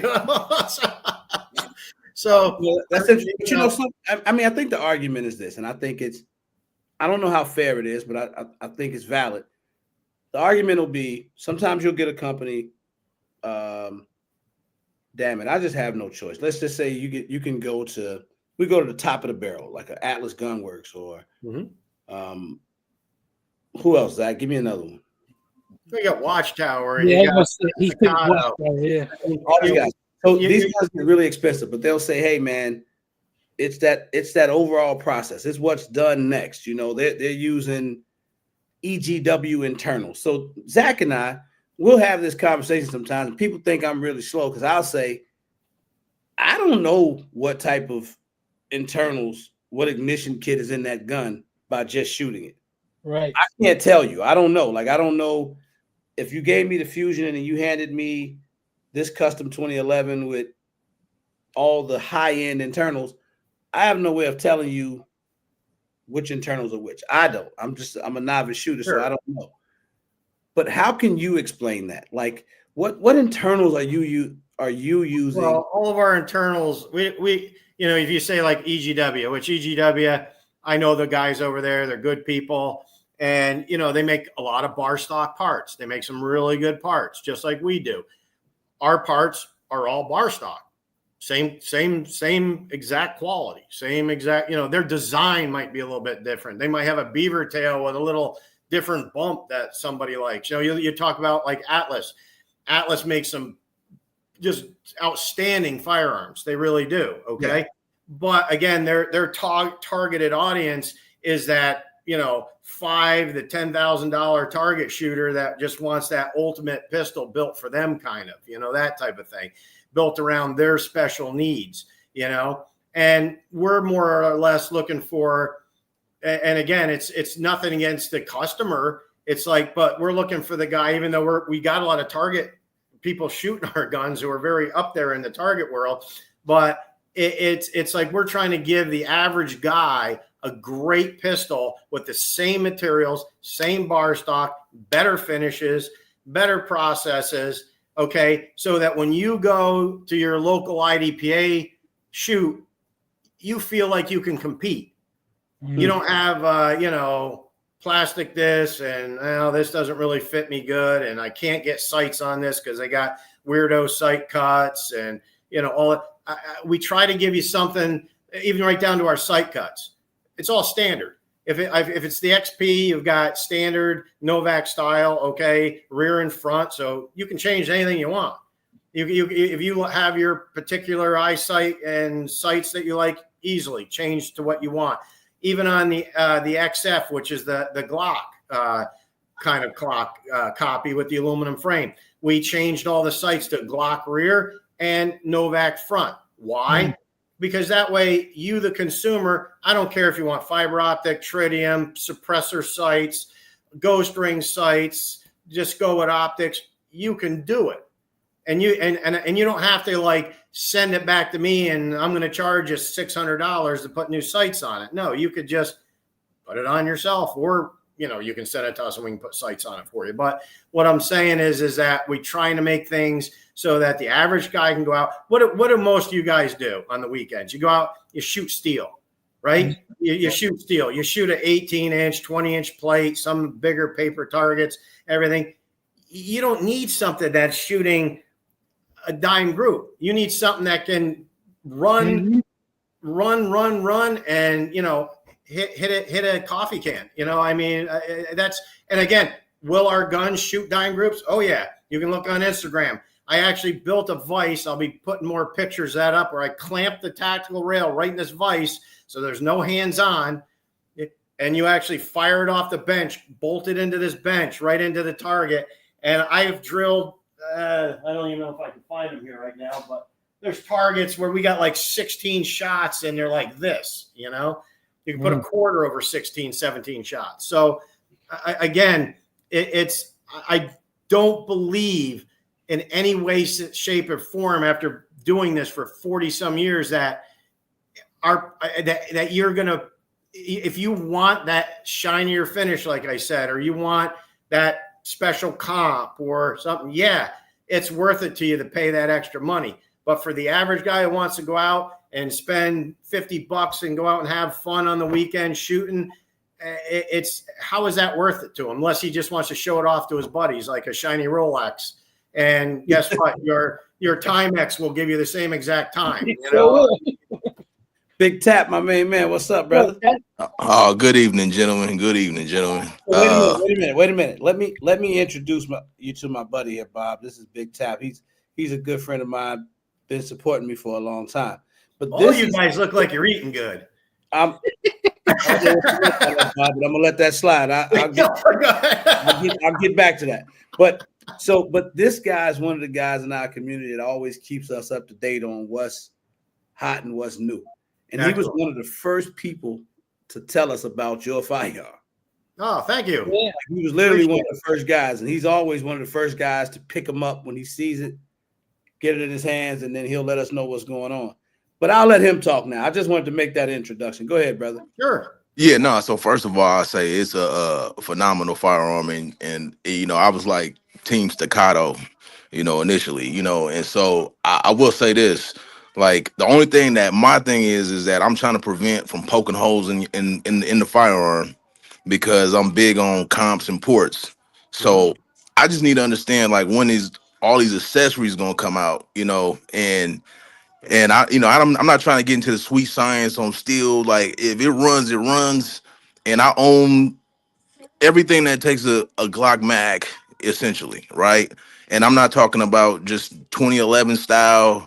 I'm talking about pretty much almost every company that could take a Glock alone, just because I'm into that, because everybody got Glock mags and I love it. But I just need to know when these accessories are going to drop, because, like I said, I don't want to send it off and poke holes in it, because I like the firearm that much. Usually when I'm trying to figure it out or get it to run in a way, then that's when I go poking holes and start experimenting with triggers and everything else. But essentially, out the box, I don't need to do anything. Like, I already let about 7 people shoot it, and awesome. They interested in buying it too, right? And they want to do that too, just because of the fact that the value. And for one, I couldn't understand, like, how do you get this to be $1,000, $1,100,000 as a gun? Like what? The first thing I did when I tell you out the box, I'm like, oh, it feels phenomenal, right? I'm like, what is this? I'm like, no way, right? And the only reason why I initially got it because I was like, oh, it just take Glock mags. But once I started going with it, I was like, oh man, this can even be this can be a carry gun, you know. And but the thing is, like I said, I just want to figure out when are the accessories going to drop. Well, you'll start seeing those over the next 6 weeks or so because one thing was capacity. You know, as we even talked about, with Carl in the beginning here, it's like we been ramping our production up, because we're way back ordered right now. And that just keeps adding to the pile right now. So machine time on the CNCs has been like real limited for R&D because we're running so much production right now. So again, we and Ermox, both of us, we sat down even, before SHOT Show. It was actually in December and said, we got to do something. We got to up production. So, we ordered 12 more CNCs to keep up right now. So between us and Ermox, we'll have 54 CNCs running. Most of them, not all of them, but you're looking at a good 60%, 70% running 3 shifts. And so we just had 2 delivered, and we've got 10 more coming in, 6 and 4, I believe it is, on the deliveries. So we're going to continue to up that capacity, which helps us to be able to make more of the other parts. Now, during this time, just like you've been saying, we've been collecting all this feedback from our customers with the slide stops, competition controls, comp barrels, ported barrels, all those type of things for the XP and the XF version. So we're working diligently. I mean, today on the CAD, we were finishing up the competition parts for the XP. Now, the ported barrel you're talking about, that's pretty much done. And it's going into production right now. So you're going to definitely see those over the next 4 to 6 weeks. You should be starting to see them. Gotcha. Unless there's some burp in production or something, you should be starting to see them then.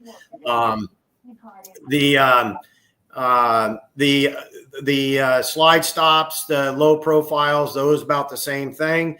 Full compensators and stuff, we're working on that. And again, it's not just about us making this thing. Now, a few things we did, we have patent pendings now on the XF, on the XP, on the grip module, using Glock mags. We have all that stuff filed. Okay. We also filed because of your guys' suggestions is like, we made a shorter G19 grip for the XP.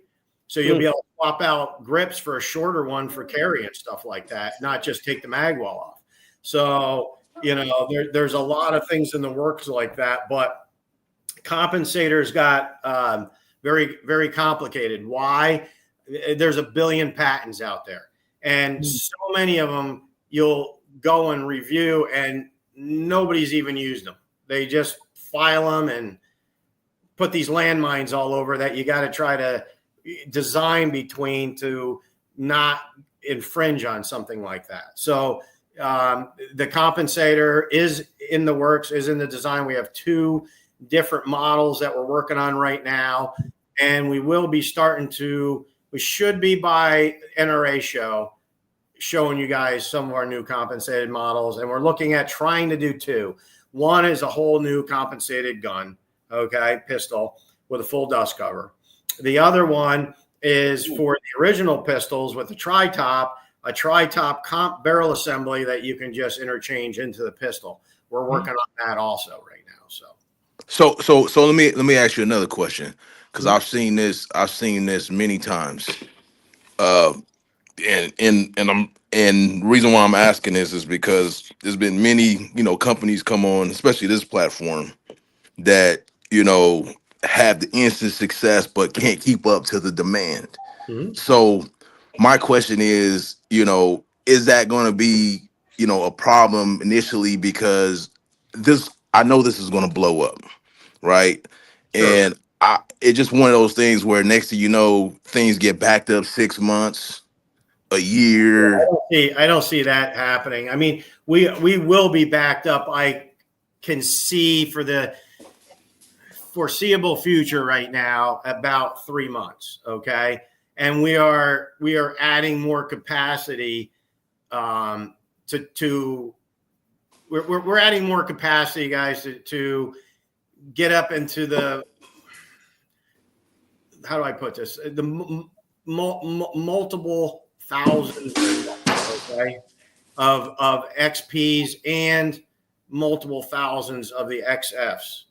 And eventually we're going to be getting back into the shotgun game pretty heavy. Okay.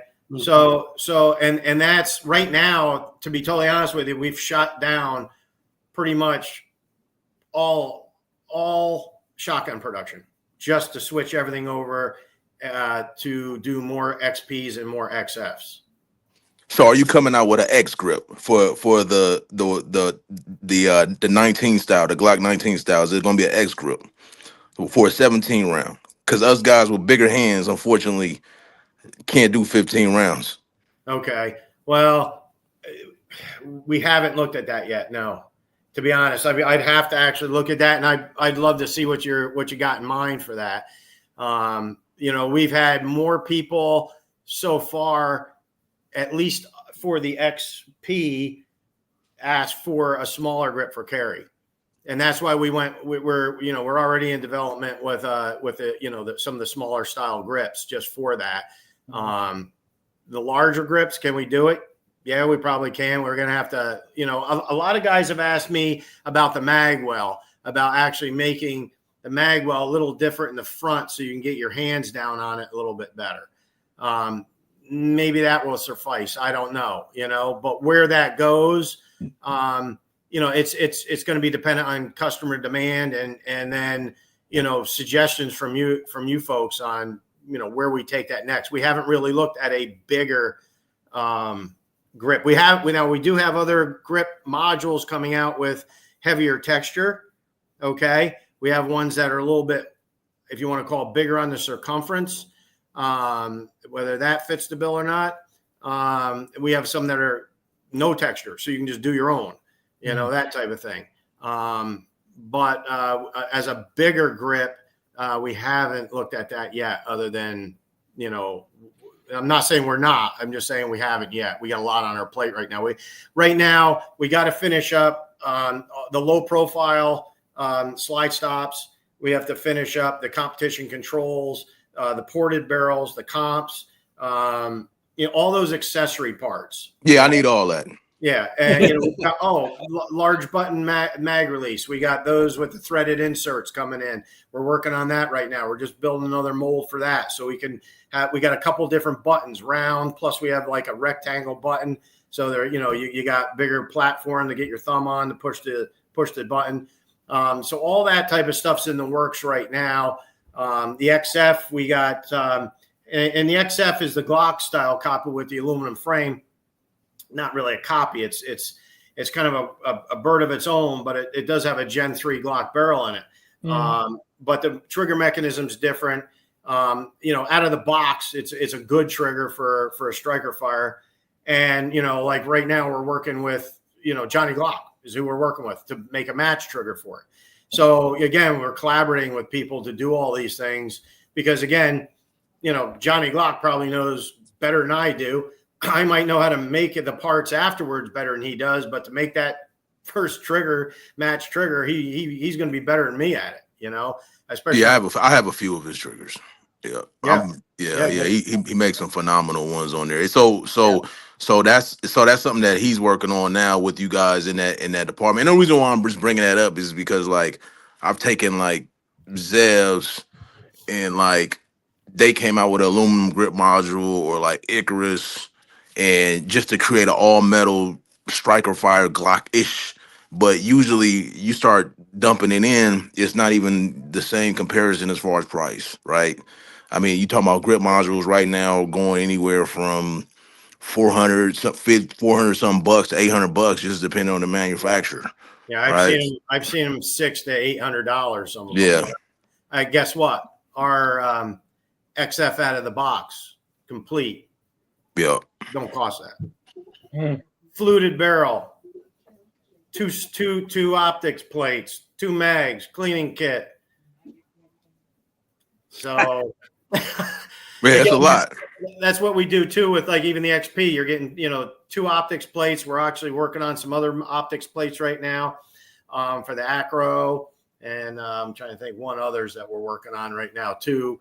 And and we don't charge extra for the 2 that you're getting in the box. It just comes with it, So it's not like you're buying a pistol and then we're going to chisel you 80, 120 bucks for another plate later down the road. It's the value's there. And then like one thing I didn't know is like when you flip it over upside down, you can see the different type of optics that is compatible. So like it has 2 plates, and like but what was crazy is, and that's something probably you guys need to probably market better. I know you don't want to drop no dollars in that, but even on the website, if you put it on there where it says like we have 1 plate that fits these optics and 1 plate that fits these optics, because really it's like probably an accumulation of what close I think was 16 optics or something like that total is what it is. But how it's marketed on websites is like RMR or RMSC. So I think if you guys just at least update that, it'd be better off, because I was, I told a couple people, I was like, hey, I was like, it got more, you could put more on this, and it would, and because guys want options when it comes to that, and I think that was smart on your guys' part, being able to do 2 plates out the box that can house 16 optics. Yep. Yeah. And we laser it on the back, but that's a good suggestion, just to add that, because it's basically the footprint, and a lot of the different optics that are out there. It's hard because there's so many people making optics anymore. But there's probably about 4 basic footprints that most people are trying to keep their optics built around, because if it gets out of that box too far, then there's not a lot of plates or anything available for it. So yeah, I appreciate you guys. Yeah, well, thank you. And I appreciate you, letting some people touch and feel the gun, and any feedback you got, man, just email in. We love to hear it. And, and it is, there's a lot of guys out there with big hands. So, I mean, that is something that we have to think about. That's like with the slide stop. That was one of the things we had to do because of just the way certain people like to grip that way, or they got big hands that are always riding the slide stop. So, So that's a good thing. You said around NRA, you'll start introducing some of that stuff for those that don't know. NRA is April, but we have a big event coming up in June. Right. We're gonna make every effort to make sure we get Fusion out to ARM 5, because by that time I'm hoping that there will be some new stuff, at least show and tell. Yeah, and we get you guys out there. I think that'll be awesome, man. Pedro, Tampa Gunworks. Hello, Pedro. Introduce yourself, Pedrizio. Hey, Pedro. Good evening, guys. How's it going? Good. I got just 2 questions, mostly because they kind of apply to us, or to me, I guess. The first question I had for you, is there any, what's the word I guess I want to use here? Any, like future plans to make lefty compatible, like mag releases or anything that's, for us wrong-handed people, unfortunately? Yeah, we're looking at those items. It's not going to be immediate. I'll put it that way. You're probably looking at, maybe in the fall, this upcoming fall time, we can start working on some of that development for that. We've already have talked about that. It's not on our work list, our work schedule.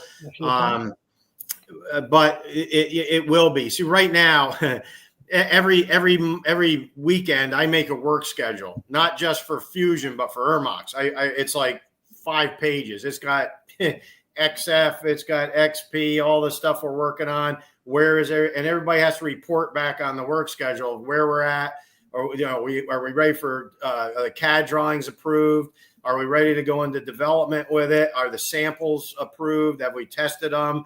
Have we sent them to whatever influencers to test, whoever to try, all those type of things like that. And then we take it to production. Once it's in production, the part number gets assigned to our our standard SKU numbers, and then it comes off the work list and I can add more things on. So, and right now until, into June, we're heavy on shows too. I mean, we've been to the Midwest show, which is actual wholesale show for chain stores. We went right from there to the NRA show. For the NRA show, our guys went to NBS, which is another buyers group show. We're coming back from that. Then we've got like Amchar Wholesale coming up. We've got Sports South coming up. We've got, NRA coming up, and some others, your guys. Yep, your guys. So, there's a lot of that going on. So all that stuff kind of folds into this work list that we do. And one of the ideas we have been tossed around is, some left-handed controls and, interchangeable type things, if we can make it reversible or things like that. So I'm going to tell you, it's not immediate. It's definitely something we're looking at, and we understand it's a need out there. So, after, if you're left-handed, when we start on that stuff, man, it'd be cool if you could like try some for us, because everybody here is a righty. So if you're left-handed when we start that stuff, so Pedro left-handed when they do start it, you see, I'll we'll be posting stuff, or we'll be talking to you guys again or whatever, and because we'll start adding more of that to our social too as we go forward too, what we're doing and things. There's a lot of cool pictures of us making new fixtures and tooling and all this other stuff that we're going to start posting on everything too, so people can see the nuts and bolts, behind what we're doing. I'm into that big time. I love to watch things get machined and watch the fixtures being built and being part of all that. It's exciting. Yeah, I'm asked because for me at least, I love 2011s. I don't run them, especially in competition, because most, if not all, 2011s nowadays are not left-handed friendly, unfortunately. Sure. And especially with the whole HD stuff coming out with Staccato, they're attacking the market as well as a couple other companies for the whole ambi market of things. So I was just curious to see if that's on the vision board for whenever. Yeah, we are looking at it. Like I said, it's something that we can't do immediate because of all that we do have on our plate right now. I get that. Yeah, it is something we're looking at, and we'd like to address some of those things. Cool. Because we do get people asking that same question, so it's I figured important. And the second question I had, just because it's I guess kind of my obsession and our kind of bread and butter, when it comes to the porting and comp stuff that you guys are doing, what kind of testing are you guys doing in terms of like performance or thermals, ballistics, stuff like that? Well, a lot of that, we're actually right now, the testing we do on the barrels that will be dropping, not that it's limited, but, we are, our design boxes, the slots that are already in the slide itself, right. So that's pretty much what you get right now. I mean, it's going to help. We'll be getting it out to some of the influencers to test and do side-by-side tests and all those type of things. And there is, any type of porting, there's a difference. You can definitely feel a difference. Obviously, there is more efficient porting than just the drop-in style barrel that we're looking at, and that's why we're going to be moving into the compensated version. Into this end of this year, that type of thing, NRA, and then start production toward fall on that. So that we know will be dedicated to that type of game. Anytime you dedicate a pistol just for compensating or something of that nature, it's always going to be better than just some type of drop-in aftermarket part. But for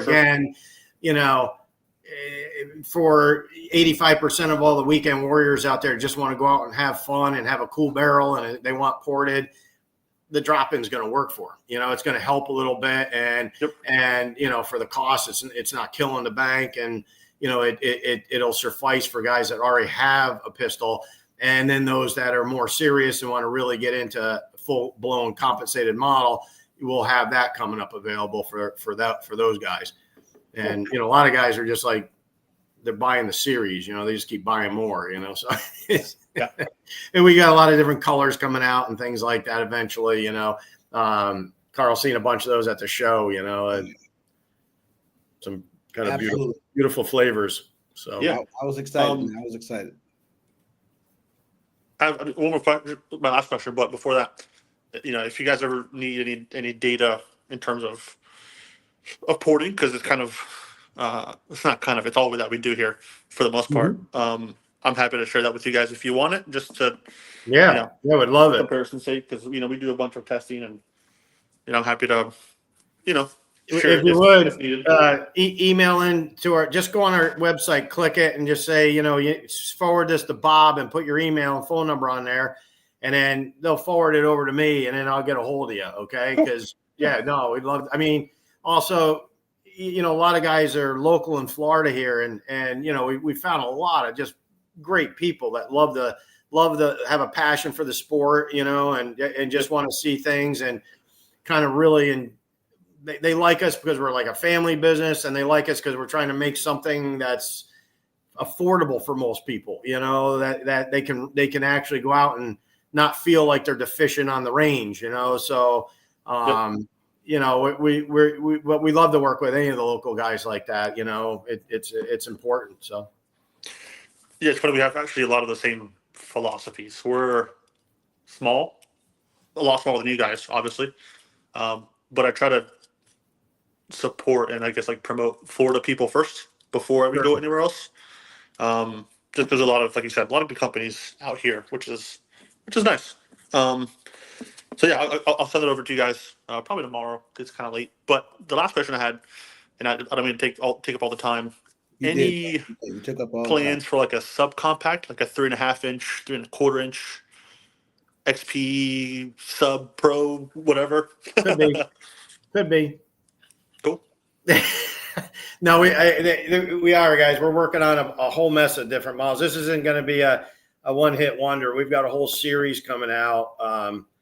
My son Tyler, he does a ton of the design efforts. I help him with the engineering. He's, his generation, obviously a lot faster on CAD than I am or anything. And he does a lot of the CAD work and then works with the guys at Ermox back and forth, sending concepts. We start with concepts, and I can definitely say one of the concepts is kind of where you're talking. So we have some stuff on the drawing board. Again, we have to pace it for production. I mean, one of the questions I see here, if I put a XP in the cart, when am I going to get it? Well, you're probably looking at end of March right now. Okay. Somewhere in that range. There are some remaining stock right now on our production run right now.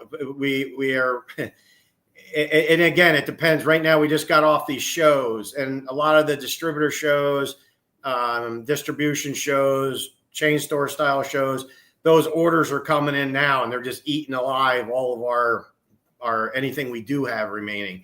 But we are ramping up right now. So we're trying to get up to, approximately 1,200 a month here very shortly, and then expand from there up to, 2,000 to 3,000 or so. So we'll do the best we can, but like I said, it's going to be a progression. It's going to take a little time to get there. Because, when you buy a machine, it's not just, oh, here's the machine, push the button, here comes parts. You do some of this, I mean, there's tooling, there's fixturing, there's how am I going to hold this thing? There's broken tools, there's broken programs. There's you've probably been there. Yeah, we have a pretty good graveyard of broken bits at the shop. So yeah. So, I mean, there's that curve when we're learning anything. Luckily, we've got a lot of good design people here, a lot of good engineering. And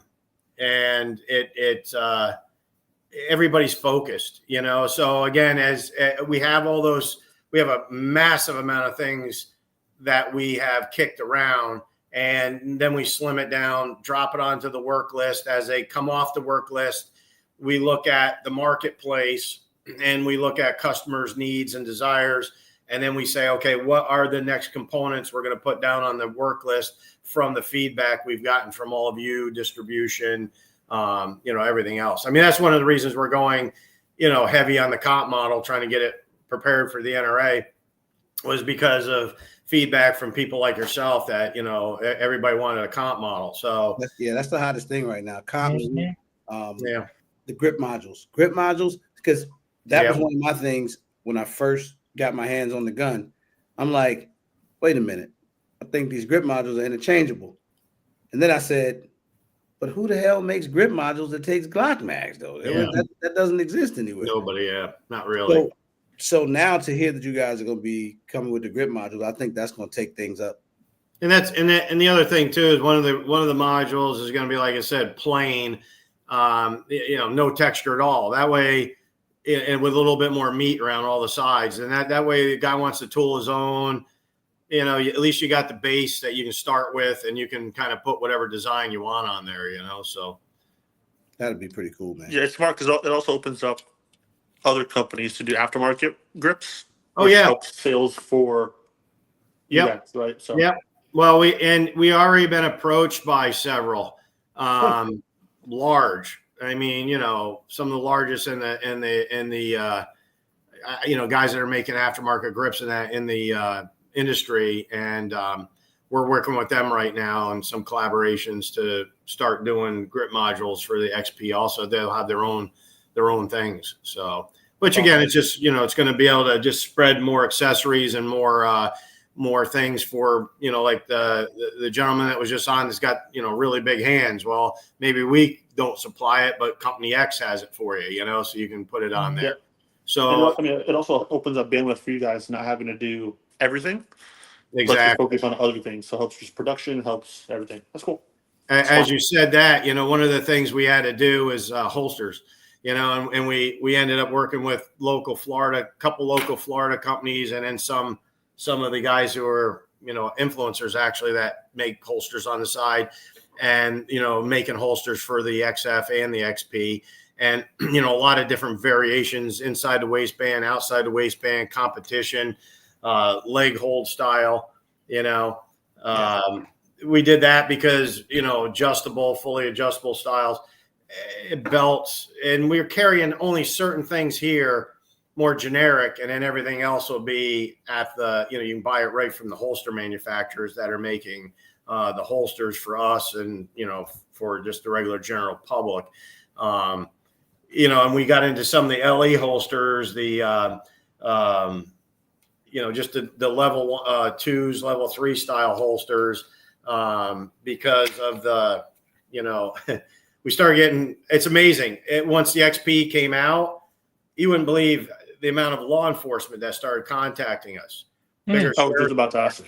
SWAT teams. I mean, and they're buying them for tests. They're putting them on tests. So, then we started getting into the holster design for the law enforcement. So at least they have something, because, most of them need some special, requirements. Right. Exactly. Yep. So they need a tier 2 holster or something like that. So we had worked with some companies to make sure we had them for the XP and the XF. So as they're testing, see where that goes, So make sure you guys smash the like button if you didn't get a chance. I did see a question earlier that I meant to ask. Yep. Which was the difference in the finishes, the black versus the hard chrome finish. Okay, well, yeah, on the black finish, you got, and again, on all the steel parts, whether it is has a color to it or is black, they all have the tenifer, okay, as the first process, which is really a heat treatment process, but so many people consider it a finish. Again, like I said, it's because it's been referenced that for decades. But we do the tenifer. Then after that, we end up doing the QPQ, which is a quench, polish, quench, nitro carburizing. which that's pretty standard in the industry, the nitro carb for a lot of higher end pistols.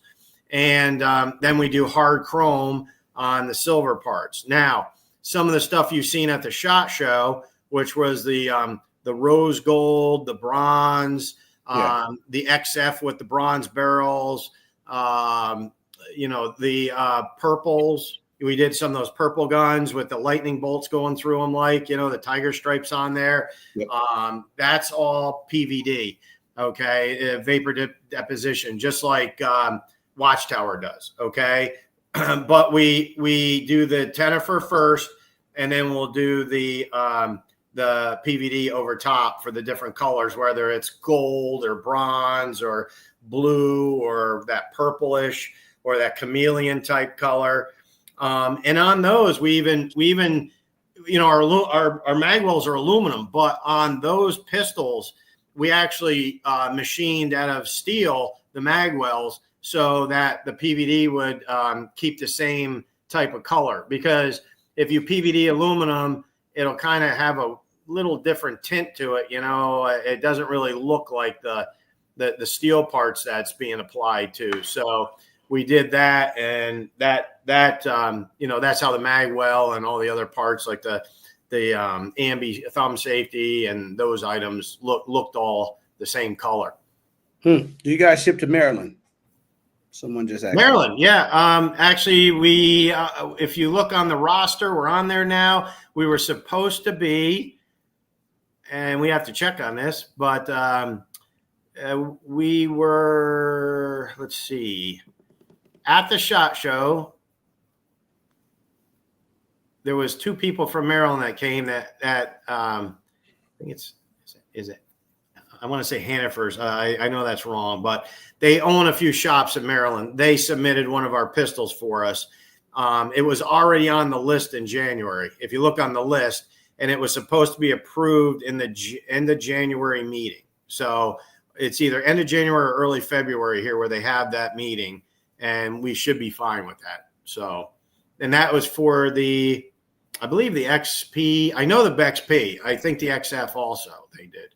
So they will be ready for Maryland. So, are they going to be any different calibers? Right now, no.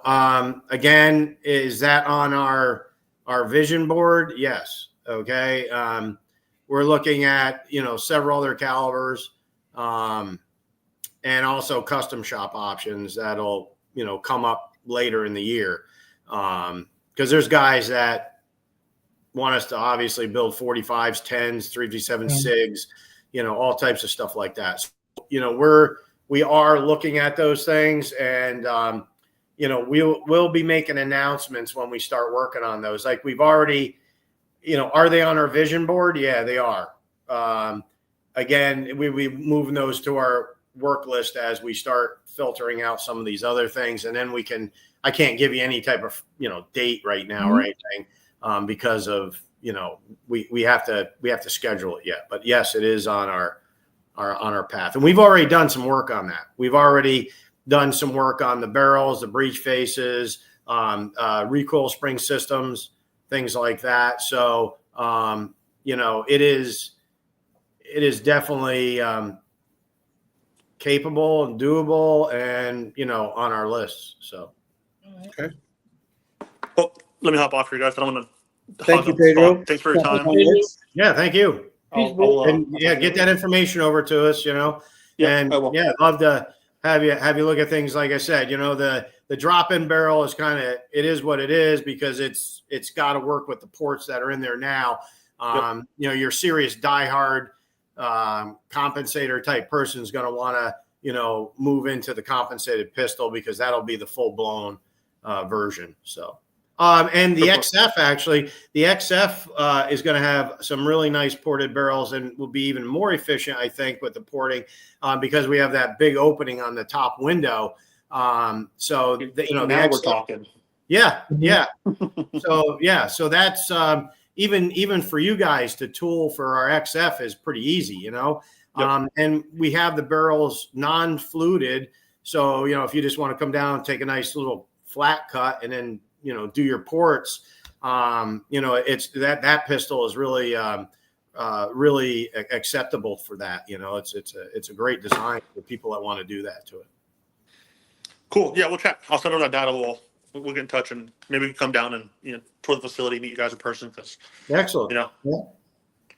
Excellent. All right. Well, you said you're up by Clearwater, Tampa? Oh, okay. Yeah. We get up that way too every once in a while.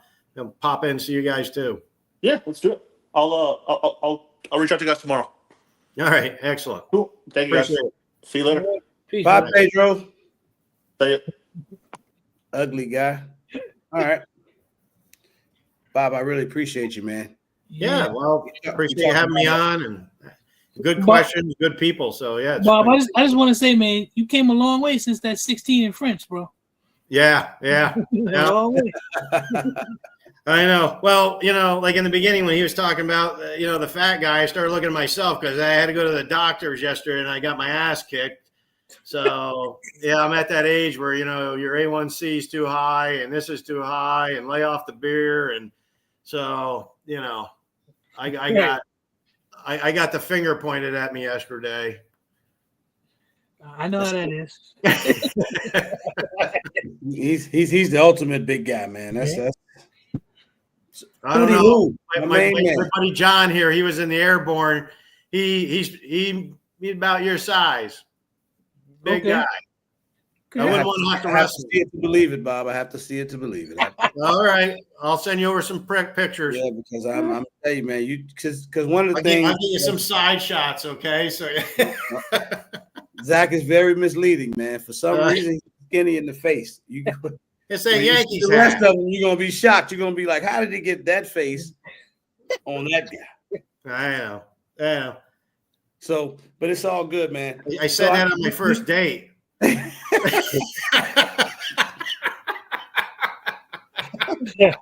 Bob's a part-time comedian too, y'all. I'm telling you that right now. But listen, man, everybody, I appreciate y'all. If you didn't get a chance, please smash the like button. We're gonna have to bring Bob back in a month or so. Sure. Anytime. Just update us to see where things are going. Man, I'm gonna stay on top of this. Well, let me say that different.